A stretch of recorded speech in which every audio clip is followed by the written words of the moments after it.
Debout Congolais, unis par le sang, unis dans l'effort pour l'indépendance. Les forces armées sont en train de faire leur travail. La guerre contre les Rwandais, nous allons l'emporter. Tous ces territoires conquis par ces derniers seront repris sans aucune forme de négociation.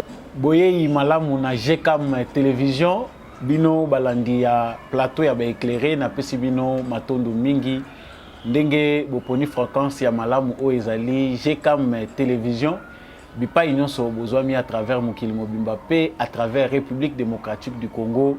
Samba Olonga apesi bino matondo mingi pona fidélité na bino pe confiance na bino renouvelée na émission ya éclairé Debout Congolais. Bipa ipe bozwami botombola bendele ya ekolo Congo Debout Congolais biso nyonso tozala obe FARDC na motema kasi boyebi ete yambo émission oyo ebanda ngai mowumbu na bino nazaka na tina ya ko rappeler na bino ete justice ya Nzambe moto moko te aeshapaka na contrôle nango justice ya Nzambe erataka te soki yo ko échapper na justice na biso na mokili soko ko échapper na contrôle citoyen topé na vigilance citoyenne yeba vigilance Nzambe ba échappaka na contrôle nango te. Dieu est souverain, maître des temps et des circonstances. Soko ko salaka mabe o mibengi yo yanke olobi que oza plus malin yeba yango ki plus malin ko leka yo azali yeba yango ki tout puissant ko leka yo muto zo puissant azali yango sala yo moko inventaire ya makambo so sala na mokili na ya mabe na ya malamu tala balance na yo côté zo se pencher oyeba yo moko ko tirer ba conclusion pour tôt ou tard tu finiras par récolter les fruits de tes actes. Ezalaka pona ngai façon ya ko rappeler humanité à l'ordre que nous ne sommes que des passagers sur cette terre des humains. Nous devons savoir faire du bien même si le monde ne nous regarde pas. Na koti na actualité meminga liboso na bino mokolo lelo te ba ete RDC a passé les sous commande ya ba avion chinois Chengdu FC bar 1 Xiaolong et ça fruit à partenariat industriel entre Chine et Pakistan ba créer ba avion na ndenge wana délégation chinoise ezalaki na Kinshasa pona masolo yango 14 avions au total oyo RDC a commandé na Chine après commande où esalemaki liboso pona maye etali ba drone.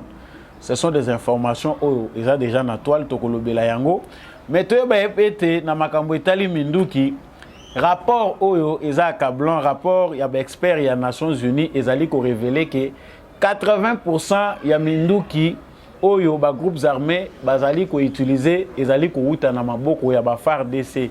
C'est un problème, il faut les régler. Wana ezali maloba euti epai ya représentant ya Gabon na ya France bazalaki na délégation à conseil de sécurité oyo yaki na Kinshasa ezali ba propos moko scandaleux oyo ezali ko pousser na ko réfléchir intention nini ezali na niveau ya conseil de sécurité nini bazali lisusu ko comploter contre Congo solution nini conseil de sécurité azali ko pesa par rapport ya ba affirmation oyo ezali ko uta na ba délégué na bango batindaki na République démocratique du Congo. Sango ya mibale tokolobela awa isingeli toyeba ete affaire ya proposition ya loi ya Noël Tchani, une organisation en ligne au nom de American Observatory for Free and Fair Election. Bon tolérer kaka prononciation na ngai, je suis un débutant en anglais. Avec comme seul point de contact un domaine site web créé le 22 novembre 2022, menace des actions judiciaires contre Noël Tchani. Mukanda wana tokotanga ngo awa balobi ezali un grand montage créé par le businessman Moïse Katumbi. Organisation wana en ligne où etelemelaka makambo ya transparence ya ba élection balobi ete ezali discriminatoire. Loi oyo Noël Tchani a créé loi ya Noël Tchani esengeli ete ba Congomani ba revoir situation ya loi wana ezali loi moko ezali ko mettre de côté to bien na États-Unis d'Amérique ezali na ba citoyens congolais ebele bazali kuna bazali ko participer na vie politique et loi wana discriminatoire ezali ko tchape ba citoyen belé congolais oyo ba uti libanda ya mboka. Tokolobela likambo ya affaire oyo potoyeba et uti wapi lettre wana banani bazali ba auteur na bango parce que tout le monde ba journaliste belé na réseaux sociaux tozali balobeli likambo ya lettre wana. Quelle est cette organisation? Quelles sont les motivations? Nous en parlerons dans cette émission. Toyeba été rentré parlementaire au Salimaki lobby et ça na ba propos tiré na Maluba Oyo et Lobami na président de l'Assemblée nationale, président du Sénat, Lobaki le Kamouyanzala ya peuple congolais, biloko ezali cher et bimagi na minoko na bango. Mais Oyo to tiré awa na Maluba ko uta na munoko ya président de l'Assemblée nationale Mboso Kodja. À lobby, les forces de l'EAC ont un mandat offensif et non observateur. Ils allaient Maluba Oyo pe bimagi déjà na munoko ya président, il y a assemblée, il y a ministre des Affaires étrangères Christophe Lutundu, la YP a insisté nango. P à l'obili sous les troupes EAC présentes sur notre territoire risquent de devenir inutilement onéreuses et son impact devra faire l'objet d'une évaluation froide afin que des conséquences en soient tirées et de mesures correctives idoines qui s'imposent soient prise. Na kanti bolandiango malamu wana ezali évaluation ya moto ya yambo ya Assemblée nationale ya République démocratique du Congo. Nous reviendrons aussi sur ces sujets pour na koyeba nini pendant Assemblée nationale akoki kosala nini parlement na biso koyeba kosala face ya situation oyo ya force régionale oyo bazali te kosala musala na bango ndenge bayo ekomamaki na mikanda, c'est-à-dire ndenge Congo ezalaki ko s'attendre. Toyeba pete Laurent Onyemba oyo azalaki moko ya ba porte-parole ya Moïse Katumbi, moko pe ya ba candidat oyo présidentiel na ba primaire ya Ensemble pour la République. Laurent Onyemba pa azalaki candidat pour na ko briguer magistrature suprême, mais candidature na ye ezalaki écarté. Ye atiki Moïse Katumbi azako luka kosala ba tractation kosala ba démarche na ye pour akota na moko ya ba parti politique ya Union sacrée pour la nation.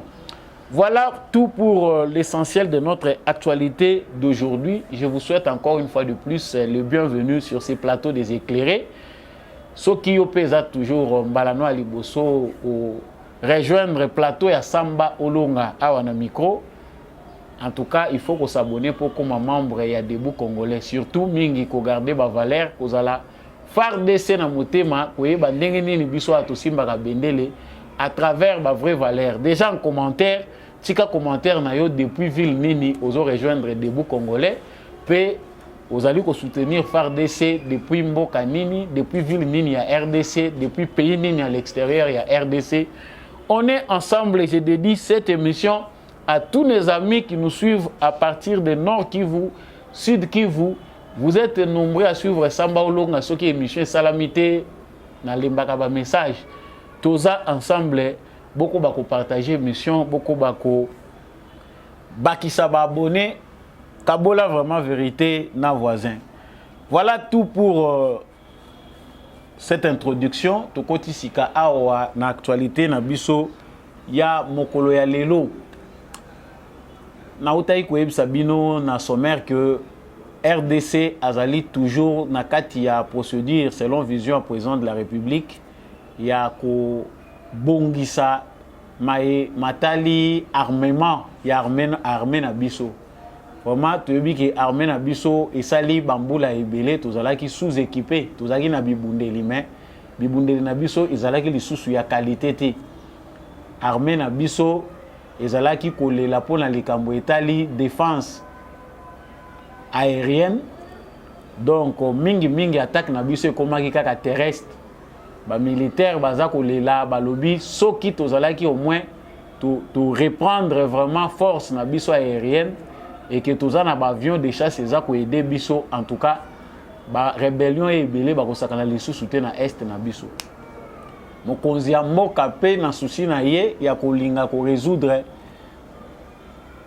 problème sécuritaire oyo ezali vraiment ko toucher mboka na biso akotaki na kati ya démarche wana tomoni que la première démarche esalaki que to acquérir basukoi 25 au bomoni et les lisi M23 mikolo nyonso oyo bamwa nyonso oyo toloba depuis tokoti 2023 milelo eza kokota mingi bibembeza mingi na Rwanda à cause ya sukoi depuis bandi musala nango eza bakosa bino te eza publicité te to bandai koyoka ka armée na biso azoyebisa biso tomoni 300 militaires bakoti bauti Rwanda baza kokota na RDC yeba ki retour ezali bandambu etikalaka wana bachaka na basaki oyebi soki okufi mutu ezoyeba nesike ekete makolo ezoyeba na te yango bandeko na bango bandaya koya kowelela pour aller pleurer sans nom au Rwanda.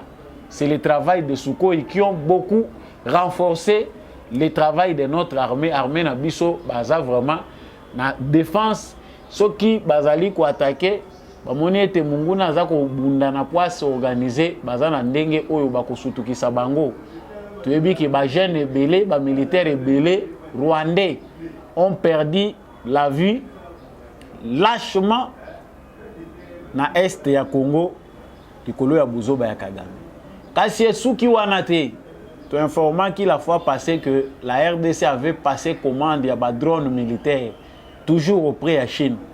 Mais cette fois-ci, toujours dans la politique, il y a défense, na biso, armée. Le gouvernement congolais a encore passé une commande à la Chine. Commande Oyo, ils ont passé dans l'avion chinois Chengdu FC-1 Xiaolong.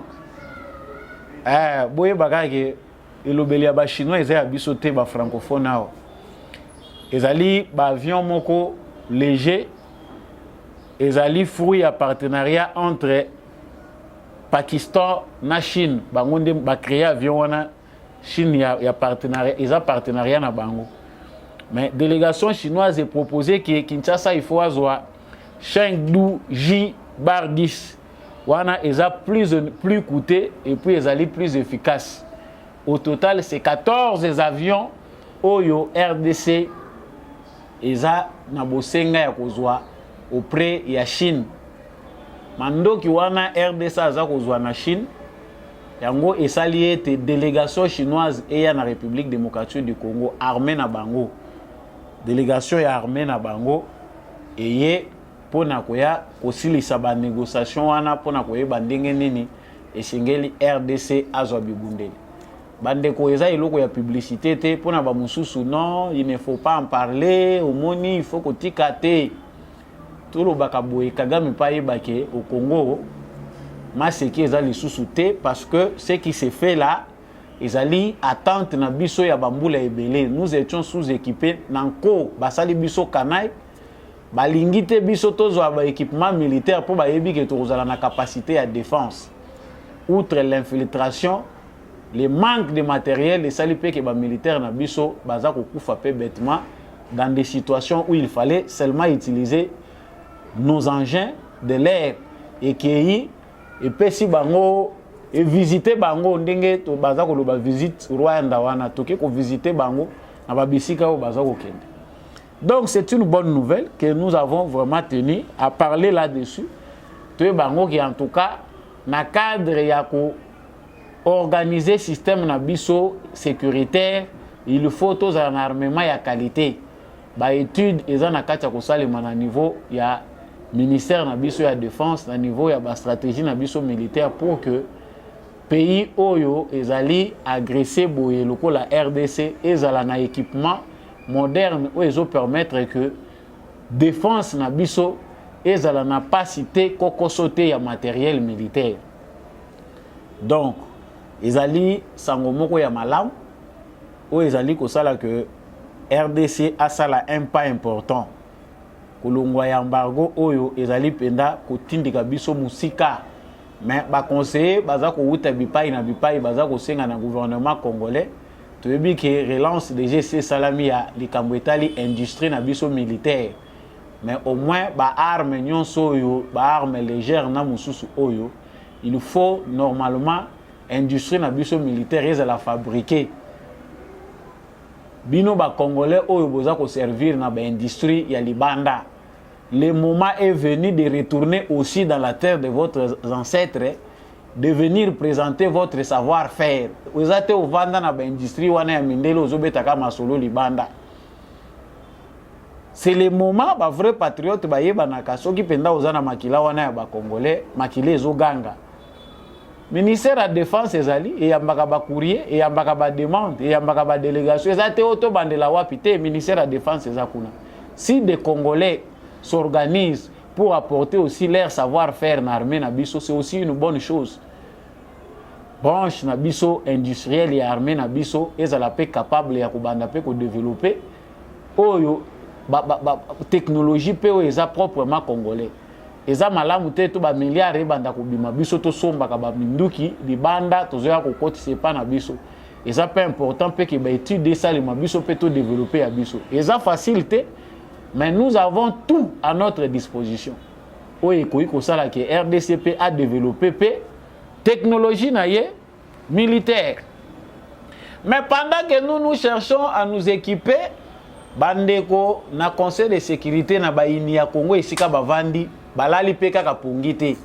Bango bazali ko luka kaka ko développer ba stratégie nini oyo bango bakoki ko utiliser les sous pour na ko freiner élan au biso tozo luka tozwa. Bandeko rapport oyo elekaki déjà il y a une journée passée, rapport il y a ba expert il y a Nations Unies. Ils ont révélé que 80% ya ba armes oyo ba mouvement rebelle baza ko utiliser ezali ko uta na maboko ya FARDC. Et c'est un problème qu'il faut régler. Wana représentant ya France, ambassadeur français à Nations Unies na ya Gabon mutu baza ko lubawana. Balobi eza problème o esengeli Nations Unies à résoudre. Mais à résoudre ngo lolenge nini? Et pourquoi ils ont choisi un tel moment oyo biso Congo tozali kolobela likambu ya ba sanctions oyo oni azana nukolinga koyoka te. Nous parlons des sanctions et parle d'un autre langage. Bango balobi Congo bosala o bino bolingi. Bon, bango basi balaki biso bayebisaki biso ke biso RDC tozwa ba disposition na biso gouvernement na biso azwa ba responsabilité na ye. Mais baza ko revenir sur un point, ça a déjà été dit. Et l'Obama qui avant bango balobaki que ba sanction o ezalaki ko peser likolo na biso. Les sanctions o ezalaki ko ça la régime ya notification o bango bazali ko benga. Ce qui avait poussé les conseils de sécurité à prendre cette décision, ezali que Minduki Mingi FARDC banaye ko somba ezalaki ko se retrouver na maboko ya ba mouvement rebelle. C'est ce qui avait poussé les conseils de sécurité selon justification na bango ya ko biso sous embargo sous régime moko ya notification, c'est-à-dire ba armes nyonso Congo azo somba et les kaka na information, c'est-à-dire il faut passer par les conseils de sécurité des Nations Unies pour base d'information. Et puis il y a une catégorie d'armes oyo bango bandai ko boya biso to somba. Grâce à la mobilisation des Congolais et la diplomatie du président Félix Tshisekedi, régime wana et la notification elongwaki. Tolobaki yango, en tout cas, c'était une victoire pour Nabiso. Eza bataille moko gagné, mais la guerre n'est pas encore finie. Pourquoi? Parce que toyebaki que na kati ya Conseil de sécurité wana des Nations Unies, ba complot eza ko continuer ya ko se tramer chaque jour contre les Congo parce que baza au service ya ba multinational oyo balula na bango minéré ya Congo balingi kotika biso kimiati. Sikoyo bandeko yo baza ko loba balobi, il faut, c'est un problème. Il faut les régler. J'ai retenu la phrase là. Ils penda ko attirer attention nanga. C'est un problème, il faut les régler. Que compte faire bateau yo baza na présidence ya Conseil de sécurité des Nations Unies, la France notamment, par rapport à ce qu'il révèle comme étant un problème? Balobi que 80% ya minduki o yeza ko wuta na ba mouvement rebelle et wuti na ba FARDC. Biso to wuti na embargo. Les mêmes argumentaires au bozo bimisa yango bobandai ko loba pendant toutes ces années, des décennies et des décennies au botiaki biso sous embargo. C'est autant qu'il faut résoudre ces problèmes. Qu'est-ce qui se passe? Je vous révèle. Au Conseil de sécurité, il y a encore un complot en gestation contre le Congo. Ces complots-là, ils allaient viser que mesure contre le Congo, toujours dans le Italie armement.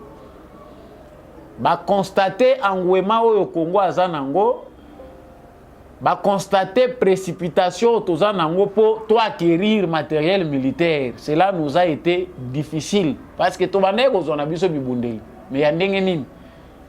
À quel prix?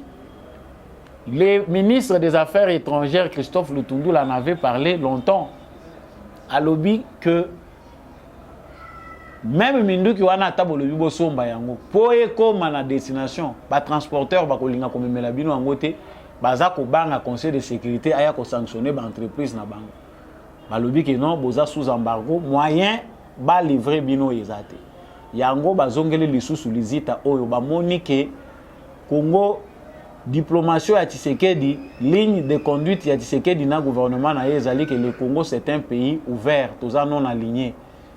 Bien qu'il y ait des partenaires privilégiés, mais biso toza aligné te na ba conflit na bango Orient, Occident, Russie, États-Unis, Chine, biso kuna etali biso te. Nous pouvons, le Congo reste ouvert na partenaire nyonso oyo alinga mettre en valeur o biso toza nango. Na sous réserve, il y a respect, il y a ba droit. Na biso ba Congolais respect, il y a ba règle ndenge zali ko régir ba nation. Et l'autre, wana eza ko sepelisa États-Unis te ata bazali ko landela nyonso Tshisekedi azo sala de près mais mitema na bango ba européen ba américain eza kimia te bazo mona mapapo tolingi to bota eza ko pesa bango esengo te yango biso tozo kanisa tozwi liberté mais bango baza sala biso lokola tozali na liberté mais na tsheli osinga suka kaka a okoyi ko suka kuna te. Ça, c'est quelque chose dont nous devons tirer très attention. Les Congolais doivent être éveillés. Ba ennemi à Congo, bazali kolandela biso de près.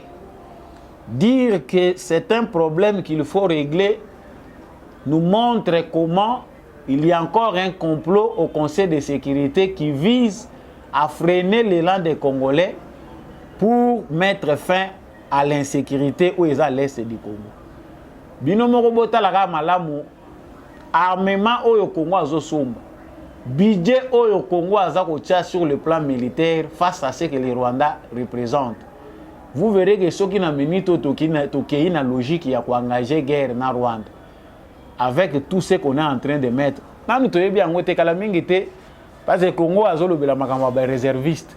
Bango balobi te Congo azako zo ba groupe armé. Déjà, aux autres, bango pe kuna bazako tirer en attention. Ils ne tirent pas attention na oyo Rwanda zo sal. Mais lorsque le Congo pense que la rébellion oyo, ce sont des citoyens congolais. Ceux qui moutou individuellement alinga servir le la réserviste en armée, la porte est ouverte. Bango et komi ko pesa bango passe. Ote armée azali ko zo ba réserviste. Oyo ki zo sal les côtés na Nations Unies. C'est qu'ils sont très sensibles jusque là na makambo ya Rwanda. La peur Kagame de la mobilisation de tous les Congolais, ils allaient affecter Bango P. Bazako mona que non, et là où il y a des Congolais, ils a passé. Yango bandeko tant to aborda ka basijo c'est pour que bisonyo so ba Congolais tous à la même point, il y a compréhension. To comprendre que niveau nini to komina makambo. Ce qui Tshisekedi bozako yoka ki balingi ba bomaye eza pona nini politique wana na clarté nango yango wana. C'est ce que ne peuvent pas dire acteurs politiques clairement comme ça. Mais tozako lo bango po bison sto sosola nzela moko toyeba nini esengeli ko sala au moment opportun parce que ba compléter kana bango en cachette mais il y a des propos tant mutazako loba il y a le nom dit Didi. Il y a des choses oyo mutakana ki kolobate ezako bima na façon azako lobela makambo. La France n'est pas la seule comme d'autres pays, la Grande-Bretagne, surtout Royaume-Uni. Et si kawa pe résistance eza makasi concernant dossier ya Paul Kagame. Kuna nanu ba anglais ba fongoli mite mate bazana nanu na mazita ebele. Biso aussi to lobby. Mais au moins nous avons déjà ouvert une parenthèse pas une parenthèse, mais nous sommes déjà dans une phase où il est difficile pour nous bango kozongi sa Congo sim. Bibundele tokozwa awa, ceux qui balobi que eza guerre ba appliquer en contre Kagame, il n'y a pas match. Mais la guerre a aussi une très grande dimension. C'est la dimension ya Batouana ou Tobete la cassette mikolonion so awa. Oyo basali qu'un petit pays comme le Rwanda puisse agresser le Congo. C'est illogique. Ezali ezako kota te na logique. Tant aux autres la munene à Rwanda au Congo, les gens se demandent, il y a jusque là les Congolais qui ne comprennent pas pourquoi un petit pays comme le Rwanda peut nous agresser et puis biso tozako funda et pas communauté internationale ngonganyos.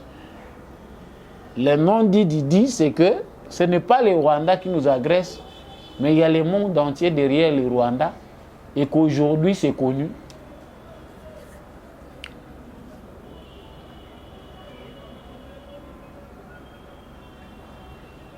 Toyebi malamu était rentrée parlementaire et salimaki, mais avant le Bamakambo et qui na entrée parlementaire, nayebi ke bateau boza fidèle na GCAM télévision, boyebi ke za na sujet moko to aborda qui était lobby. Ils ont fait partie na ba mituna na bino. Alors il y a son esprit que nazongi la point wana parce que boye ba pe avis, il y a na liste na bino. Likambu ya force angolaise présence nango sur terrain et susciter débat. Ba Congolais oyo ba yambi yango na malamu penda. Même Moïse Katumbi pa yambi yango kitoko alobi eza eloko bango ba proposaki depuis longtemps. La force angolaise devait venir au secours. Il faut que collaborer na SADC pour que SADC aille au secours makambo EAC wana eza yango te. Vrai, nous étions tous contre l'EAC et sur terrain, nous constatons réellement que nous et nos officiels, nous parlons le même langage. La force de l'EAC ne fait pas ce qui était convenu au texte de Luanda et de Nairobi. Mais awa diplomatie à gouvernement congolais sali que Angola a côté tapé na terrain. Natika qui point d'interrogation moko na banalise na nga passé na lobby pour ne pas kozala na hâte na makambo etali couper sa ba conclusion totale anan. La force angolaise est sur terrain, bato balobi baye ko bunda. Le gouvernement congolais balobi non. Baye ko bunda te, bato bolanda ki ministre affaires étrangères Christophe Lutundula a éclairé pour dire que bangolais bakoti na cadre ya mécanisme ya vérification. Bango mutu bazoya ko landela si makambo oyo elobamaki ezali appliqué toté ba vérifier makambo me bayete na mandat moko offensif. Ah, c'est ce qui est dit au moins officiellement. Mais l'opinion to moni que pourcentage ezali mingi ya ba congolais oyo baza kopesa crédit na armée rwandaise que na ba oyo mususu bango bazali ko considérer comme état ba problème. Bakoki ko apporter solution te. Certains trouvent que proximité ezali mingi entre ba Kenyans, force kenyenne, armée kenyenne na ba rebelle ya M23. Force burundaise peut y baza ko accuser bango kaka les mêmes approches que bazali ko constater que proximité ezali mingi bango na ba rebelle. Le peuple congolais n'est pas le seul à constater que la force régionale ne fait pas ce qui a été prévu. Les officiels congolais ndenge peut le belango à makambo so lobby clairement. Mais l'Angola souvent mingi ceux qui botali même dirigeant angolais aza mutu moko a intervenir kaka na ba moment moko difficile nde ba utiliser kai. Souvent aza le plus écouté na région ya Grand Lac parce que voix na ezala rare. Nanzela na yende Kabila abimelaka. Selon les indiscrétions, il s'avère qu'il y a une autre stratégie derrière l'Angola. Si Angola continue à terrain, il serait, selon Ndenge Touzok Oyoka, il paraît, pour Ezala Lokola Toutier pointé, virgule, il paraît que Angola a zappé la politique moko baza ko mener na sima. Pourvu qu'on voit à moins les résultats. Biso ba mususu to koma très sceptique Ce qui est na banalise nanga lingaka pour affirmer te couper sa affirmation mingi. C'est parce que tu es très déçu et qu'il faut toujours avoir une certaine réserve. Na ba façon na biso de confirmer ma camp. Mais tout ce qu'on sait c'est que l'Angola a une mission derrière tout ça. Les officiels congolais ne le diront pas. Mais ils ont un calcul moko ko ça le makuna oyo nyonso esengeli te tozala kaka pololo pololo. Maintenant, les enjeux poussent maintenant sur base Makamutolo Barakakawa. Les institutions congolaises ont pris acte du non-refus de la force régionale d'appliquer leur mandat. Mandat au écotici force régionale awa ya EAC et un mandat offensif. Le gouvernement congolais l'a dit par la bouche du ministre des Affaires étrangères que Toyo Kanagina Bango baye pona kubunda. Baya kite pona kubanda observer. Ça veut dire il y a déjà mal entendu. Tout le bagi angwa que le gouvernement congolais faut trouver moyen de libérer force à EAC parce que même si il y a une obligation qu'il faut nécessairement faire entrer cette force pour échapper au piège qui nous était tendu diplomatiquement, mais l'heure est venue sur base des faits que Bazali est incapable de kokisa au peuple congolais Zakosala, Bazong et Panabango. Donc il s'est fait que France a insisté en gros pour un problème ouana.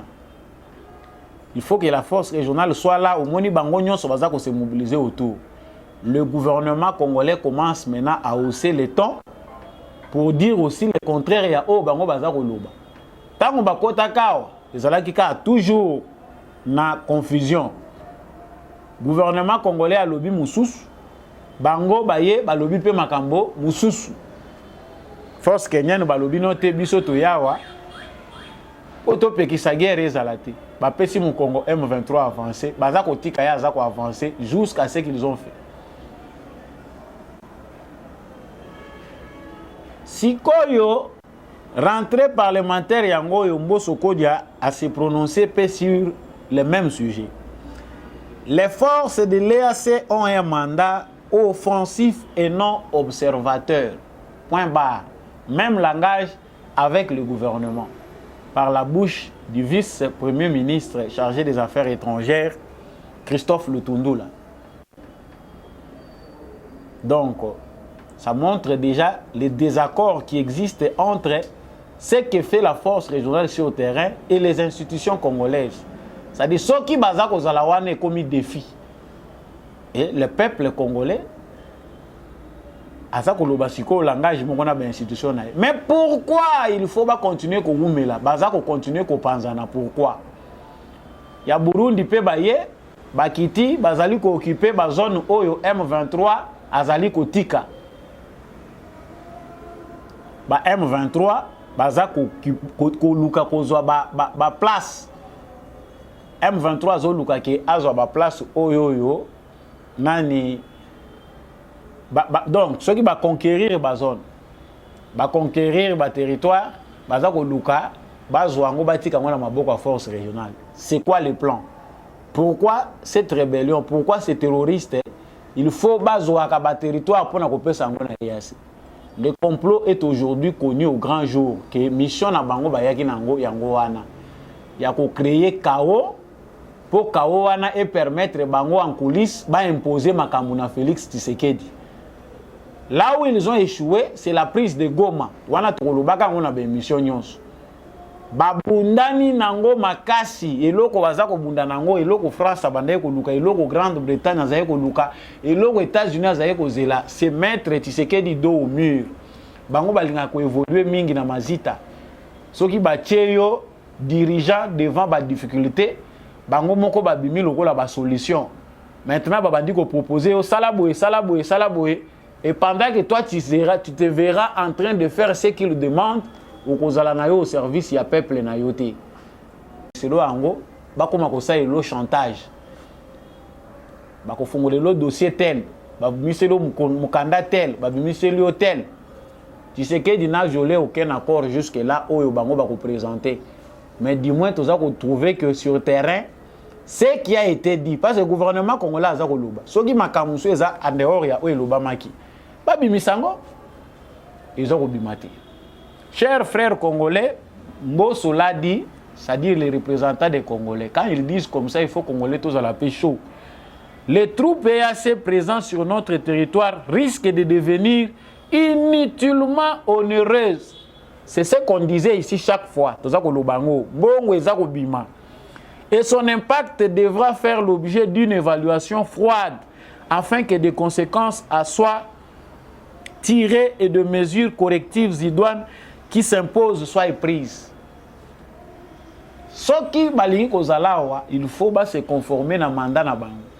Mais le peuple congolais n'en veut pas. Le peuple congolais avait déjà manifesté son aversion vis-à-vis de cette force. Les Congolais, Tshisekedi en avait fait le constat. Mais compte tenu, il y a une réalité où maîtriser. Ce sont les dirigeants qui ont des informations que nous n'en avons pas. Tout ce qui est marge à manœuvre. Mais là, maintenant, nous sommes butés à une difficulté. Tout est clair. La force régionale n'est pas là pour aider les Congolais. Dites-leur clairement que les Congolais n'en veulent plus. Il faut aussi utiliser un langage qui valorise son peuple. En dehors, beaucoup de banalistes, le vérité que Congolais nous ne voulons pas semer les chaos parce que l'un de ces 4 matins, les Congolais peuvent se réveiller de la manière où ils ont yangoté. Et comme le sous la MONUSCO, bango pe baya ko bimisa sou mindu qui va tirer sur la population et cause à la juste été. C'est là où nous sommes en train d'aller. La MONUSCO a fini par tuer les Congolais parce que les Congolais n'ont plus confiance en eux. Les Congolais vont manifester, vont tirer sur les personnes où ils sont censés protéger. Makambo yo tolinga kozongela kango mingi bandeko batikalaki na 100 km à retard bayaka. De comprendre que nous, la force est dans notre mobilisation. Nous devons être debout.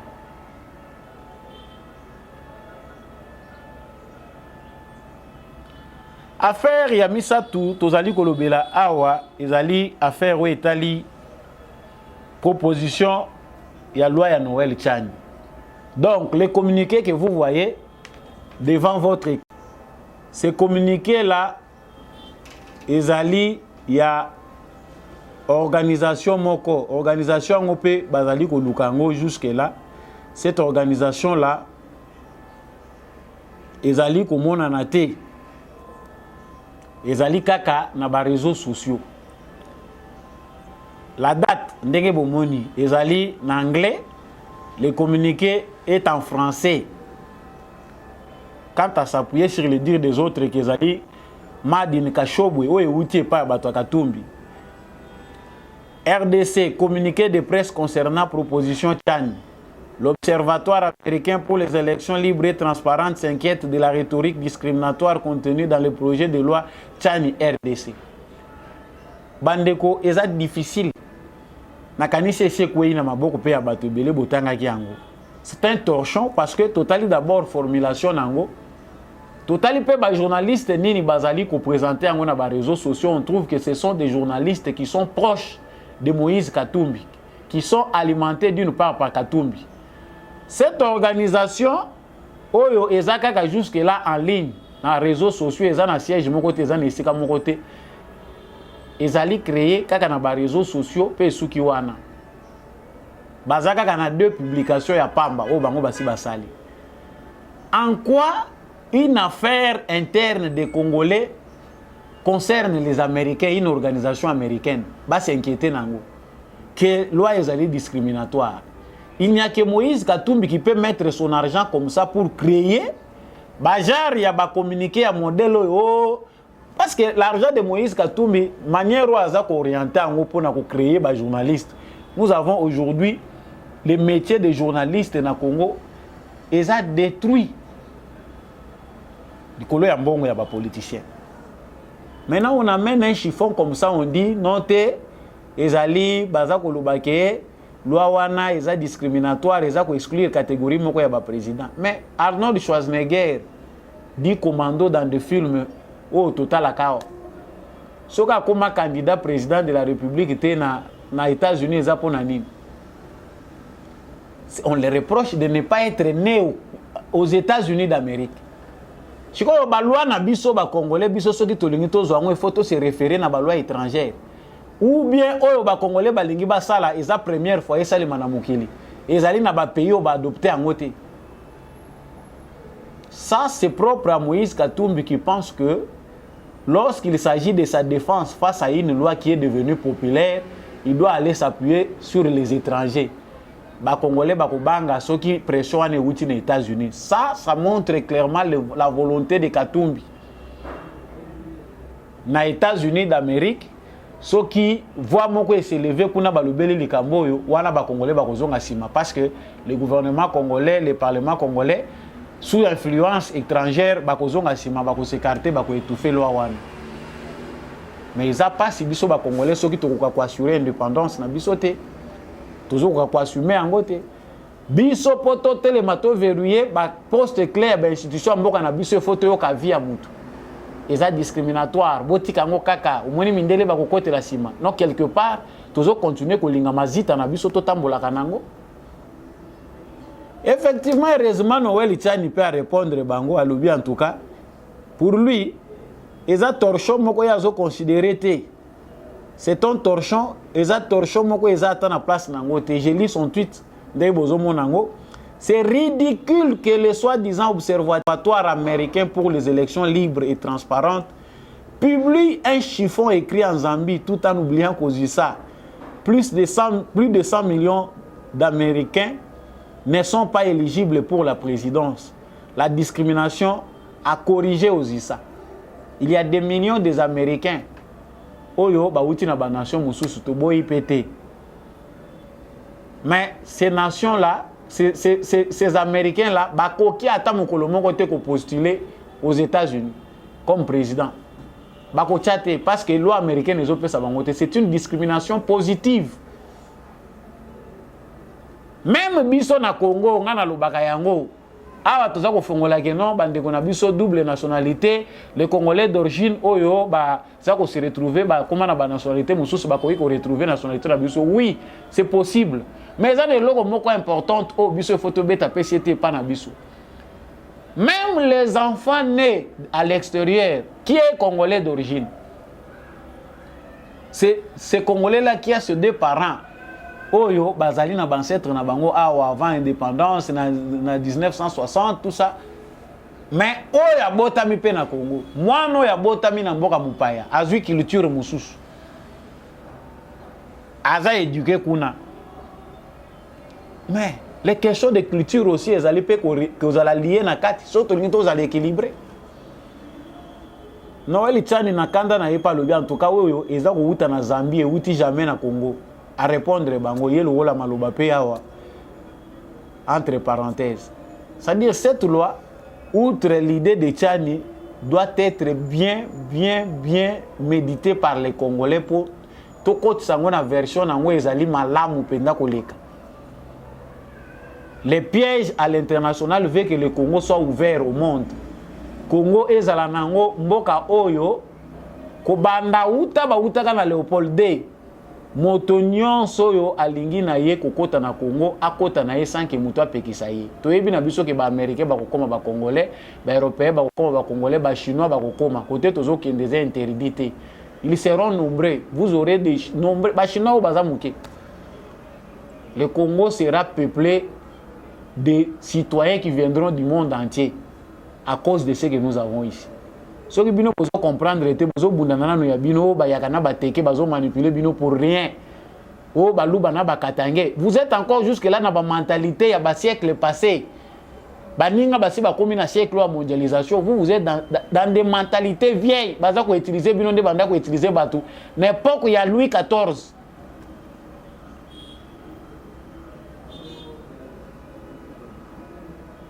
Comprenons, chers Congolais, que ça passe. Ouverture na biso na monde, adaptation na biso na contexte et mondialisation, lelo, il faut tout assurer en gros d'abord na consolidation na biso ya état-nation. Notre nation doit d'abord se consolider parce que na culture na biso mutu, tout ça na culture politique était. Nan to consolider te esprit nation, to kokota na compétition mondiale ndenge nini. boza na esprit à ouverture bolingi to s'ouvrir na monde o tala na bamboka baninga ba makambo esala ka sous débatté oza nanu na esprit ya nation te ko ebake nation ba défendre kango la patrie c'est sacré bango lelo baza ko lakisa ke bakomi ouvert et les Sénégalais peut devenir tout ça mais soko tali bango ndenge baza discriminatoire tango zolandi Marie Le Pen ndenga zoloba c'est ça l'esprit nation chacun a sa nation c'est comme ça. Moutoura Moutouaza attaché na oya ye. On peut changer na yo nationalité bien sûr. On peut changer pour sauter, on peut changer ni makilate. On peut zalaka na origine na yo. Bango na instant na bango diabolique, ils doivent bannir les nations pour créer un ordre mondial. Bino pe bozo kota na ordre wana kaka boye. Déconsolider nos nations. Kotangi sa nationalisme zelo ko moko moni bango balekaka tant bazo ko coloniser biso awo ezalaki va ya nationalisme et pas na bango ba comprendre que ba nation na biso il faut ezala grande il faut toza la bamboka moko makasi allez expansion ba yeko luka biso nyon soki Belgique a coloniser ka bino idée nini bazalaka na ngone époque wana c'est parce que balinga ba komisa ba nation na bango puissante bino bozana na ba instinct tribal bozana na ba pensée à tribu. Soki ba tsenga il faut na luka muta tribu na nga compétence za yo zo luka muta tribu na yo boko comme nation bulani voilà ba frère o eza ko freiner biso ba américain ba ya ko imposer biso nous avons des gens ici au Congo oyo même à Tabougou-Messe boko tchaité mais si aujourd'hui les étrangers nous insultent chez nous c'est à cause de nous-mêmes parce que toza biyamba yamba parce que ebonga oyo ezali pona mwana mboka bino bokoyi kotikela ngo mupaya vandela ngo c'est aux Congolais de savoir ce qu'ils doivent faire pendant ce temps bao bazo longa koto bazo kende koto bao bazo longa na koto bazo kende koto Laurent Onyemba kit Moïse Katumbi alobi en tout cas Monique ya linga kaza la candidat ba pekisi aza la candidat yango azo kolunga na boîte wana Congolais quitter des partis politiques qui fonctionnent comme dans un business. Bozo sunga bandeko na bino ba Congolais te, vous êtes à la base des sangs de Congolais où ils ont coulé tout le temps. Bozo kota na parti politique oyo intelligence ya leader ozo kamba bino ezali que M23 zo Goma. Comme ça, bango bazala na raison ya ko imposer pe dialogue derrière M23. Mais vous êtes nombreux comme ça des Congolais qu'on utilise dans des partis politiques qui sont alliés au M23. Koloba oyo biso tozo loba kaka. Les Congolais doivent se prendre en charge. Ainsi se termine l'émission d'aujourd'hui. Je suis très content de vous savoir toujours nombreux. Depuis la France, depuis l'Allemagne, la Grande-Bretagne, vous êtes aux États-Unis, vous êtes à Lodja, vous êtes à Bukavu, Goma, vous êtes au Bandundu, vous êtes dans le Congo central, au Kasaï, dans les Grands Katanga, Grand Équateur, Maniema, province orientale, Boza, Congo, Mobimba. Bozo Landa, debout congolais, Boza peut éparpiller à travers le monde. Émission Oyo et Révolta Kabino, émission Oyo et Éclaira Kabino, na Pesibino, Matondo. Bon, continuez qu'on landa debout congolais, Bosima Bendele. Pour continuer qu'on peut pas toujours les colos tocha élève na biso na éducation toza ko pesa bana na biso boye bisa bango hymne national depuis berceau pe bola ki sabango ke Congo ezamboka kitoko e photo ye ko la ko défendre malamu merci mingi na ndekombi à chaque azaki na sima ya caméra pour cette émission oyo e comme la bino na remercier ba partenaire nyonso ya debout congolais oyo boza ko sunga biso dans l'ombre comme verbalement na partage na bino na nyonso boza ko sala pour que émission debout congolais et kuba kokende liboso. C'est dans l'unité et dans l'amour que nous allons reconstruire notre très cher beau pays. Je vous dis au revoir.